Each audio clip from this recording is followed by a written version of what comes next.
the appreciation of beauty is basically the definition for the word aesthetic. And I love aesthetic. Whenever I see aesthetic, it's like I'm just like vibing. I'm just floating. Aesthetic isn't a personality trait, sure as hell ain't. When I'm on my aesthetic hive, I'm like a white girl. Popping the Ariana Grande and I just vibe. It feels so nice to see. And when most people think of aesthetic, they think of like those 80s and 90s VHS players or those old school TVs with like all the static and stuff. Most people think of it as like a nostalgic feeling, which is true, but there's more to it than just that. Just as I said earlier, aesthetic is just the appreciation of anything you find beautiful. So that can range from beautiful shots and scenes in movies to Zendaya, maybe even this. This video is just gonna be me talking about like what I find beautiful and what activates the serotonin in my brain to do what it does. And the first thing I can really think of that really gets me going is, as long as I'm here, no one can hurt you. Quite a few people look at movies as only a way to tell a story, but there's a lot more to movies than just a story. It's the cinematography. Yes, you'd be surprised, but cinematography is important in cinema. Like, there are plenty of dramas and shows out there that are good dramas and tell a good story, but the ones I really love to watch are those that have like great visual like looks to it. I'm a visual person, so whenever a show or a movie gives me great visual looks, I'm gonna watch it more than just the show that has the great story. But some of the greatest movies out there have incredible cinematography and just make things just look so cool. Taxi Driver, it's a classic and it's a movie about a nigga in a taxi, but just the shots, how it's set up, the tension it gives, it's so cool to watch. The Godfather, Pulp Fiction, all movies that use cinematography to tell their story, and it just activates shit in my brain. Like, it's just so cool to watch. Like, just making the cool shot will make me go from a character like, wow, you're just dumb, to I fucking hate you. But hit me up though, Cassie.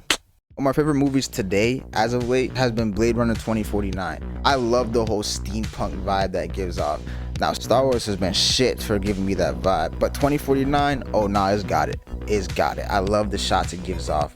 And Elon over here thinks shit's sweet, buying Twitter and shit. I don't give a damn about no Twitter, but I'm gonna tell you right now, you got 27 years, my guy. If it's not looking like 2049, I want your head.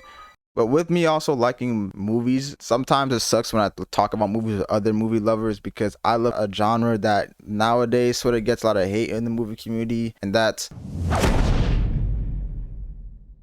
I love comic book movies not because like this all action, but because when they have the ability to bring a comic book to life, I love that. All those shots of things that I could only like imagine, I get out of here, and it's just so surreal and crazy. I love these shots. There's just something about like seeing something in the movie theater and just realizing, damn, that's a comic book shot. Like, I'm right in the middle of it, just injected into my veins. Look, I'm a simple guy. At the end of the day, I see cool shit, I like cool shit, and CGI isn't bad. CGI has made quite a few of these shots even possible, but I can still admit faults. MCU and even a lot of films nowadays are too CGI heavy. You need to go back to the more practical shots of like the 2000s or early 2010s. But I just want them to incorporate CGI to when it's absolutely necessary and when they can be really creative with it. Like in Doctor Strange or in Zack Snyder's Justice League, where they make CGI and it's just like, I'm just floating.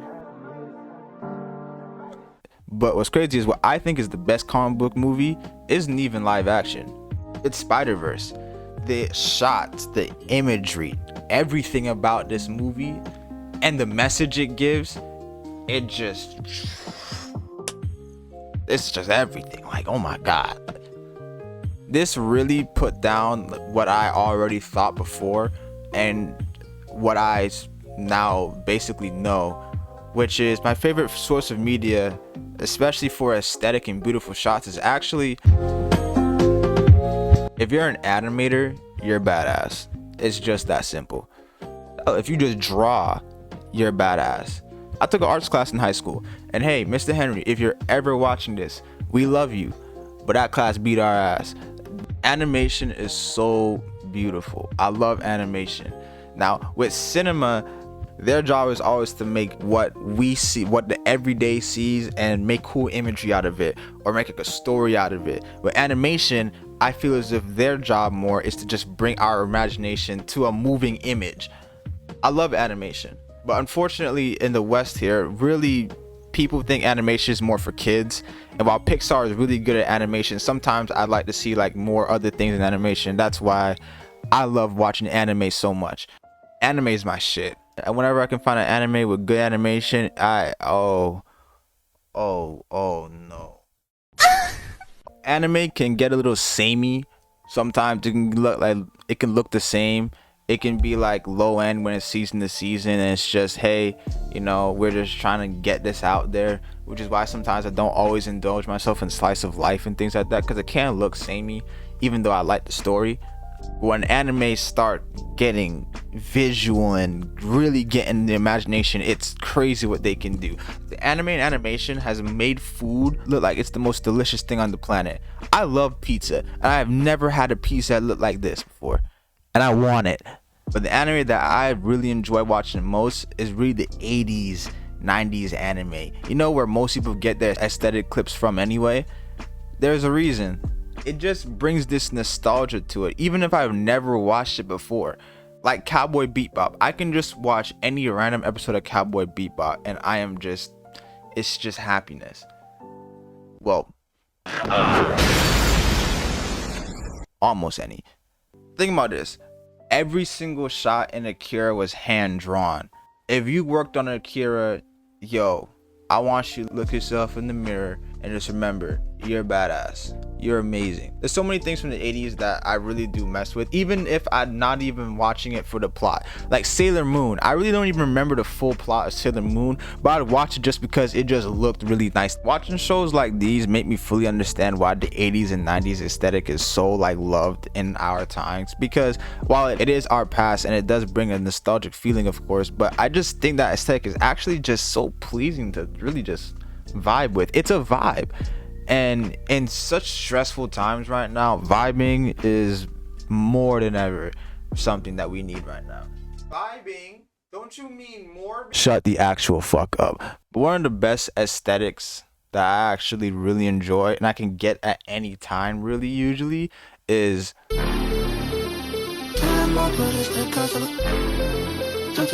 going outside. Actually is a great aesthetic that is underrated as hell. Just go on a walk in the morning or when the sun is going down, and I promise you, if you just position yourself right, you'll see so many things that are aesthetically pleasing. Hey, our planet's beautiful. It really is. Like when I just sit back and just look at it and think about it, it really is beautiful. Outside, real life is beautiful. And some of the shots I can just get by just looking and just really taking it all in, it's special. It can really help just calm your nerves if you really need it, and overall make your day so much better. You know, you don't have to go outside when it's a rainy day, but even sometimes on rainy days, if you're able to like sit on like a porch or something and just watch it rain, that aesthetic some people even like. To be fully serious here, I really think the biggest beauty maybe we've ever gotten in this universe is actually, no, I'm dead serious. You may not think you're an aesthetic. Being able to appreciate your own beauty and however facet you see is a big step to really, I think, appreciate other things that are beautiful. And beauty comes in all different shapes and sizes. And I'm not talking about like just size it. I'm talking about your beauty and being able to draw, create, play a sport, do something, be creative. Anything that you really are doing, even playing video games to a high level, can be creative, because you're creatively, to get to the best level that I've seen, you have to be creative and good at what you do. And some people won't appreciate that, but I do. I love watching sports. I love the beauty it gives off. I love obviously cinematics and animation and things in real life, but none of that's possible without you doing what you do best, what you love. And that in itself is beautiful. And I appreciate that.